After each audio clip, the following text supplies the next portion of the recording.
Cooler bear. I'm rolling that big ass 5-ounce Everglades quarter that I have. Woo! Does sound like a manhole cover, doesn't it? Go big or go home. Well, she's coming up a bear again. Good evening from beautiful Lauderdale by the Sea. That's me down here in between that little stretch where you don't see any condos. Got the live Hillsborough cam up. Looks like someone out there doing a little fishing in the inlet area. Gorgeous, gorgeous. Look at that. I mean, the water is just so still. Got the lighthouse right there spinning around. And again, if it wasn't for that boat and a few flashing lights, I think that would be a still picture. Look how calm the winds are tonight, too. Again, if you live down here, we've had a lot of wind the last couple of days. If you don't live down here, well, you know what wind is. Hey, let's get into today's prices, which were kind of sideways. Gold, 1854. Not much, I suspected on Saturday's video that we would see a lower market this morning. I mean, we have slightly, but not by much. Hang on, where we got 1866 really, and we're in the 1855 range, about $10 lower than where it was last Thursday or Friday or something like that. Last Friday, I believe. And silver is still hovering around that $22 mark. What is the range there? 21.81. Again, hanging around for the last week or two in that $22 mark. And platinum, poor unloved platinum in that sub $1,000 mark. And again, look at that, a low of 938 last week. But today, kind of recovering, sitting in that 955 range. What am I saying recovering? There's nothing recovery about these inorganic markets. They're just simply super cheap right now. Again, premiums are cheap right now. The gold, silver, and platinum price is cheap right now. Great buying opportunity if you haven't started stacking already, or you still got some more ammunition left to fire off and buy a few more ounces. Well, I'm not going to get into manipulated markets, all that. I mean, how many times a week can we talk about it? We talked about it, we can talk about it, 5 nights a week, but I'm just tired of talking about the manipulation and all that jazz. So what I am going to say is that I believe that these prices right here, these spot prices and the premiums represent really great buying opportunities for people that haven't bought into gold, silver, and platinum already. But meanwhile, let me move into something different here. Egypt says it ranks third in growth of gold reserves. And something that we've been talking about for quite some time, I talk about all the time, is that central banks all over the world, even the Egyptian central banks, want their people to be heavily invested in fiat paper money, fiat currency that's not backed by gold or anything like that. Meanwhile, what do central banks own? They own gold. What has the Chinese central banks been increasing for quite some time, as along has India, and so has Russia, and so has a lot of other countries out there as well. I'm not just talking about the BRICS nations have been buying more gold, but other countries have been increasing their gold supply as well, like Egypt here. And again, these are central bankers that are increasing their supply of gold. They must know something we don't. Well, of course they don't know something that you and I don't, because we're gold bugs. We know what gold is about, and so do they. But most of the public out there doesn't, and the most of the public doesn't realize out there that the central banks, the people that are running their economic lives, are buying gold. And why is that? Not to protect the people, but to protect their own asses to some degree, I would suspect. But no less, a good article on gata.org talks about another central banks growing their gold reserves out there.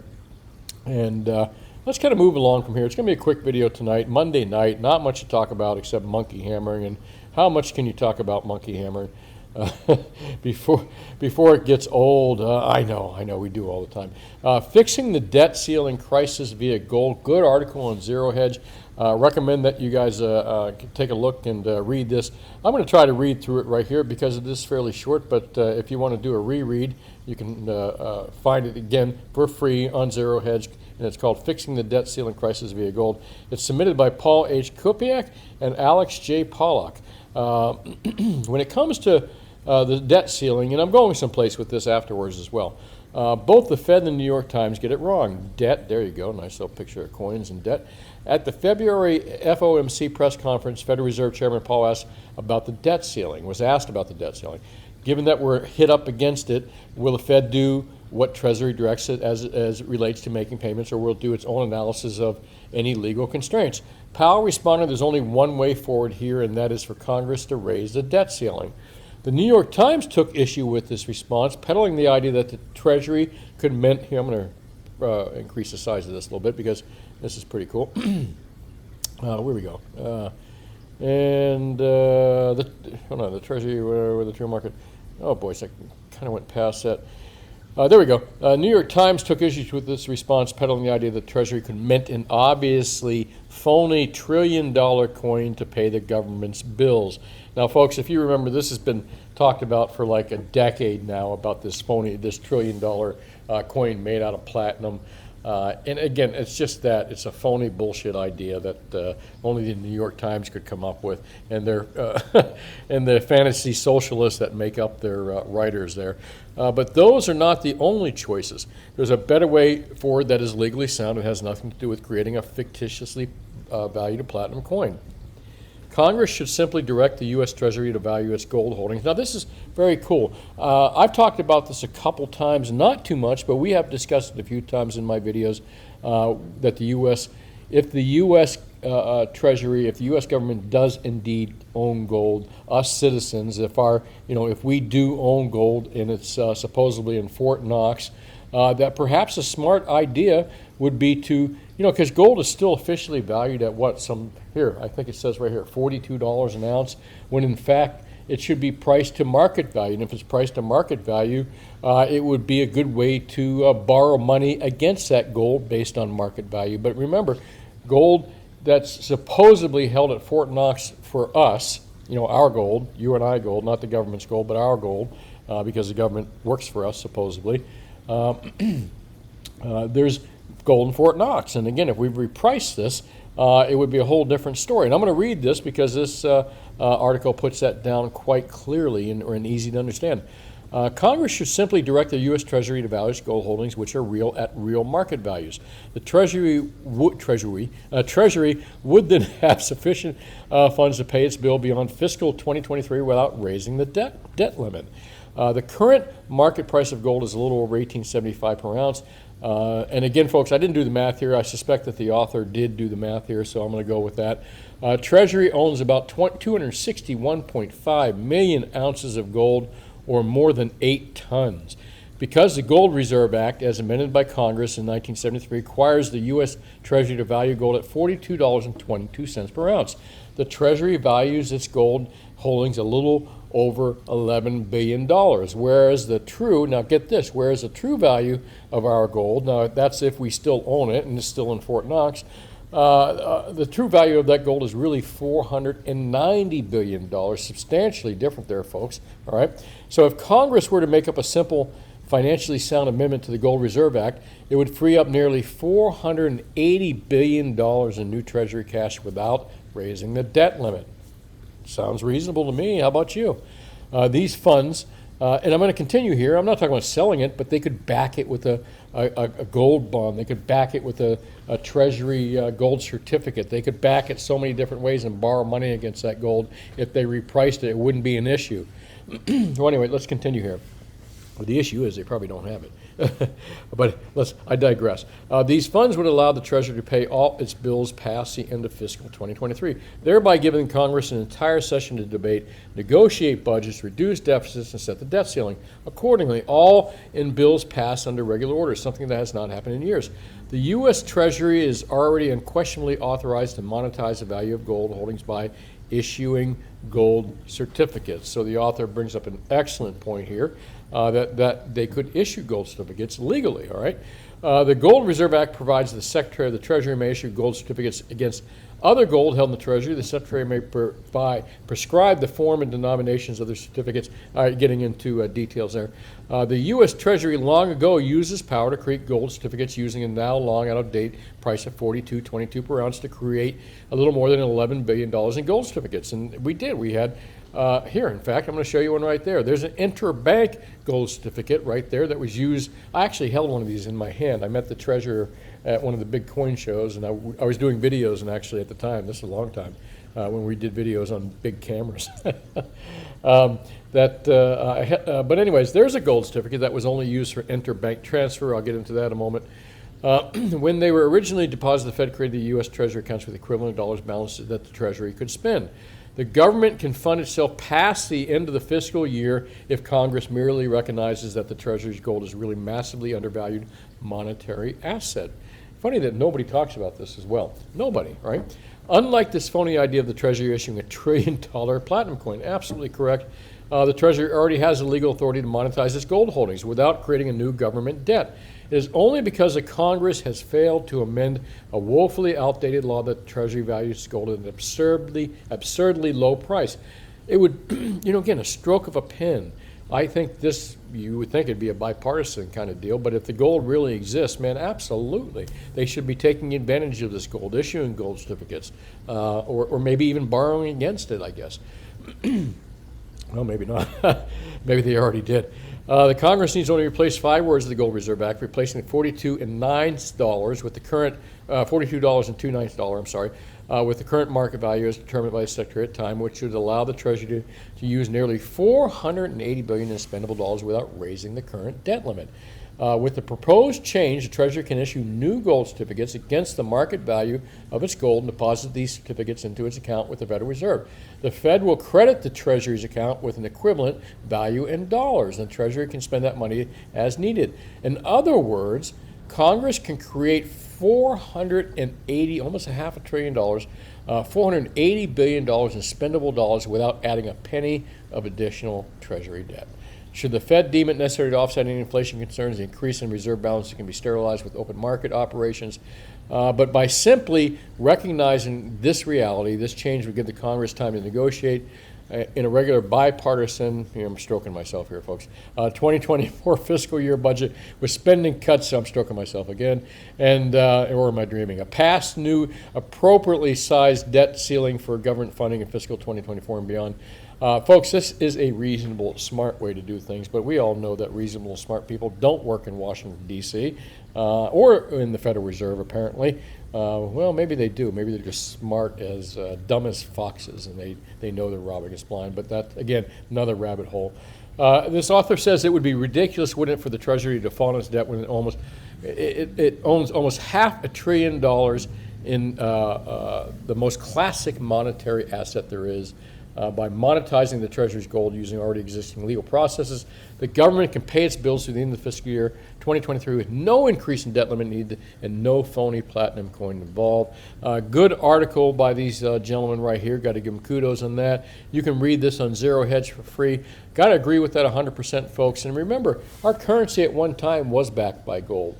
I told you I'd get back to this. Yes, that is a genuine note. It never circulated amongst the public, and only was used for interbank transfers. Banks could transfer $100,000 in gold certificates from one bank to another, but again, this wasn't meant for public consumption. But it is a real note. Again, interbank use only. But they could create something similar like this. The Treasury could issue, the United States Treasury could issue their own gold certificates if they wanted to and spend them how they wanted to. Now remember, it would have to be redeemable in gold, but on the smart side of this, think about this. Wouldn't you like your dollar a lot more if you even thought it was backed up by 10% by gold? What if even your dollar bill today that you hold in your pocket says, dollars worth of this and 10% in that value in gold or whatever, something like. I'd sure like to have a dollar backed by something than nothing, and that's what we got today. But that's, again, another different story, different rabbit hole about having a dollar backed or a strong currency or a strong dollar backed by a hard asset like gold. This is simply just saying that perhaps maybe we could, the government or the Treasury could borrow against the gold holdings in Fort Knox and not have to borrow from the Fed. In fact, make things a lot easier on themselves. There's so many creative things they could do if they really do own that gold in Fort Knox. And that's a whole different story, folks. We'll talk about that another time. I think we've done a Fort Knox story or two. Who hasn't? All right, let me get into Saturday's video. And I'm glad I got one out Saturday, man, and actually the sound worked and all that good stuff. So that was Gold, Silver, IRA Accounts Go Bankrupt. We were talking about, a couple of you viewers had brought up in comment section about one of your IRA, one of the people that you had hold your IRA accounts in gold or silver was kaput, gone in some kind of bankruptcy court. I looked into it, and it's a video it's something we talked about not too long about. It was a short part of the video on Saturday's video, but no less something we have talked about many times in the past is if you don't hold it, you don't own it. And no matter how well-intentioned the people holding your stuff are, if they lose it, you're screwed just as bad. So the essence of the thing is hold it yourself, especially when it comes to gold, silver, and platinum. I highly recommend hold it yourself. Don't let other people hold that stuff for you. Good video, or good comments there, and I don't know how good the video is. That's a little there's my ego. Good video. It was a great video. Let's talk about, here, close your eyes. I get dizzy when I go that fast here, and let me go to the bottom here. Answer a few comments from you guys, and acknowledge a few guys of you there as well. No rush at AT for life. 8 minutes, no mention of the thumbnail. You lost me. Hey, brother, if you think you can watch I am no 8-minute video short attention span. If you got an short attention span of 8 minutes, I am certainly not the guy you ever want to watch. That's the beauty of YouTube. There's so many different personalities and types of people you can watch out there that'll again, different saddles, different rear ends or something like that, so they say. But again, yeah, sorry about that. I'm not an 8-minute guy. Rick Court says, smiley face, you wildcat, what's up? Comex ransomware. I haven't heard about Comex being held ransom. I did hear about that one other exchange, Finnish exchange or something like that, some other exchange from another country that had their stuff hijacked, and that's what's holding up the reports. But don't know for sure. I don't think it's as big a deal as some people might be making it out. Michael Matthews, what's up? Welco, how you doing? Rob F. Jim McDonough, sorry. McDonough. Is that how you pronounce it? I'm sorry, man. I'm good at pronouncing names, too. Yeah, hint. That's pretty funny. Rick says CBDCs, let the sabotage begin. True. Check browse, yep. Harris Tiller says, something is showing his work.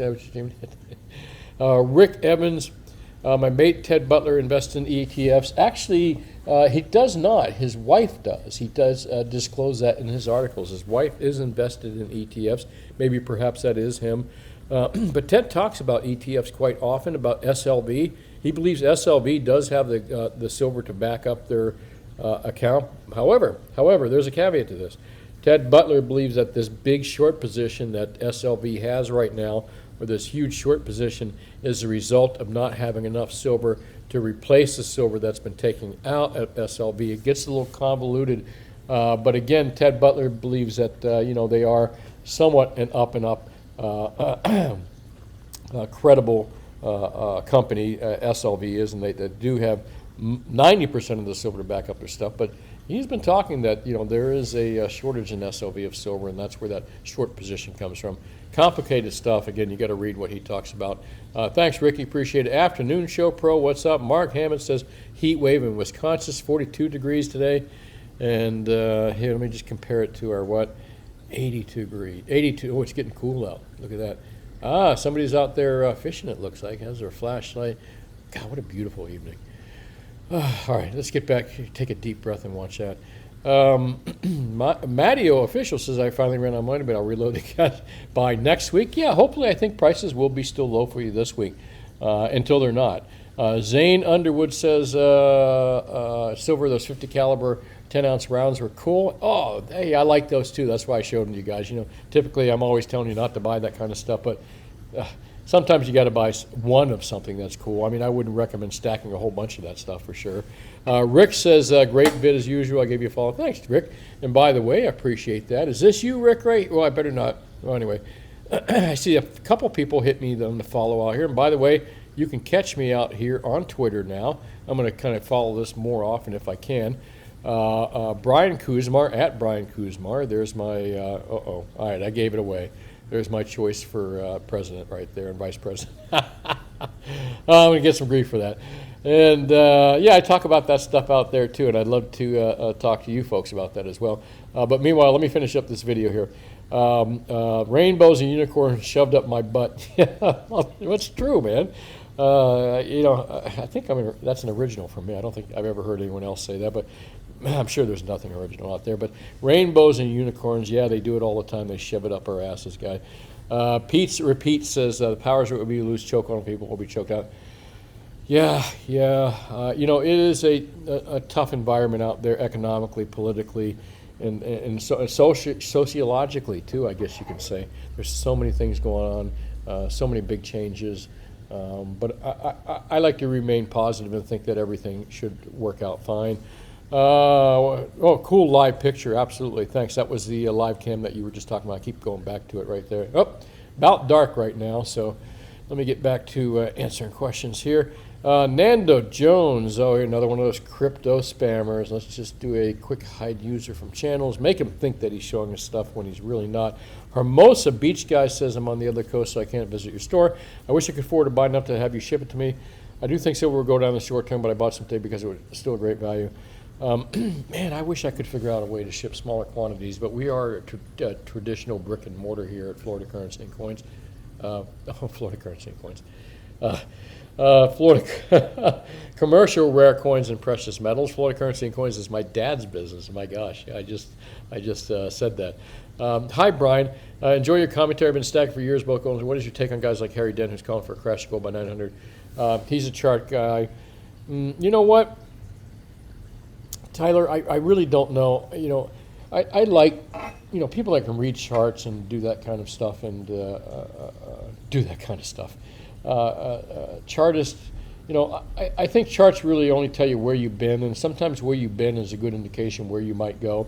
However, when the market is so rigged, what does a chart really mean? There's nothing organic about these markets, and I think charts are meant to show you organic movements, but maybe charts can also show you rigged movements as well, which I believe, well, of course they can. If you go back and look for when markets are rigged, and then you can kind of time it with when the markets are really hammered badly, all right? But there's nothing organic about this market. So if they're using, if they're thinking that these markets are operating organically and they're reading charts based on believing that the market's organic, then they're going to get it wrong for sure. That's just my opinion. Sue says, does it sound like someone tossed a manhole cover? It does. That is a big-ass 5-ounce coin. It spins pretty cool. Orbit says, great show. He's in that, pitchfork and torches. Salute and cheers to all stackers, Crypto says. You too. Johnny Boy says, I have a shot at acquiring war nickels. No, I'd stay away from war nickels, unless you can buy them heavily discounted. But I don't really, big fan of war nickels. It's really, I don't even know anybody that buys them. I don't know why people buy them. Do they get melted? Maybe they do. I'm not even sure it's legal to melt war nickels. But no, I think there's better ways to buy silver, even though they may be cheap. Mister says, I enjoy your point of view, and I'm interested in your no central bank digital fiat stance. What's the difference in conducting business in paper fiat from the same central bank? True. What's the difference in conducting business in paper fiat from the same central bank? Kind of lost me, man. I've got to tell you, it's been a long day. I'll have to go back and reread that. But thanks for commenting, Mister. Silver Mustang says, good afternoon. Thank you. Good afternoon to you as well, Silver Mustang. Wilfred says, I hope everyone's having an amazing day. I agree with you. I hope everyone is having an amazing day. And by the way, folks, thanks for watching these videos. Make sure you hit that like and subscribe button and that little bell that'll let you know when new videos come up. And I appreciate all you commenters out there, especially you, Joe McDonald, as well. Hi, Brian, right with you on the CBDCs. We don't accept debit cards for the past 20 years. We told customers why. When they control the money, they control you, and they don't care about, yeah, absolutely true. Thanks, Joe. Appreciate it. Hope you and your wife are doing well. Meanwhile, folks, if you ever not find me on this particular forum here, make sure you check us out here. We're on this channel as well. I figured it's not bad idea to have a backup in case someone down there doesn't like what I say, which is not impossible. Meanwhile as well, I'd like to point out that I'm on Twitter here at Brian Kuzmar at briankuzmar.com, not the company name, but if you want to talk gold, silver, or platinum and chat with me, I will promise to check this Twitter page out more often, even though I don't all. Look, 23 followers, that's pretty lame. But I'm trying to get used to using it more because the platform does seem more open than it used to be, maybe because Elon Musk owns it. I got to give him credit on that because, again, it looks like there's less censorship on Twitter than there was when I first actually opened that account back in 2021 and never used it. Meanwhile, if you ask me questions out here, it may get me to look at it more as well. Hey, listen, that's it. This is Brian Kuzma with Commercial Rare Coins. Look, it's almost February 16th, which is Thursday. Through Saturday, I'll be at the Lakeland, Florida RP Funding Center for the Lakeland Collectorama Show. Coins, jewelry, artwork, antiques, gold, silver, and platinum, all kinds of cool stuff. Get your free tickets here at the collectoramashow.com website, free entry tickets. And if you want a table, I think there's still a table or two left there as well. Meanwhile, thanks for watching. This is Brian Kuzma with Commercial Rare Coins and Precious Metals in beautiful Lauderdale by the Sea. If you're looking to buy gold, silver, platinum, anywhere from $1 worth to millions of dollars worth, come by and see us. We have a brick and mortar store here in Lauderdale by the Sea. We're open 10 to 4 Mondays through Fridays. And there's our phone number as well. We don't have a website to sell on, so we're not really set up to do website sales. However, we do larger deals through the mail. So if you live outside our area and you want a good deal on precious metals, we can do that. But it has to be more than 100 ounces of gold and more than 1,500 ounces of silver. And we do it through the old-fashioned way of bank wires, telephone calls, and all that other good stuff. Well, hey, thanks again for watching. Have yourself a good evening, and I'll talk to you tomorrow. Bye now.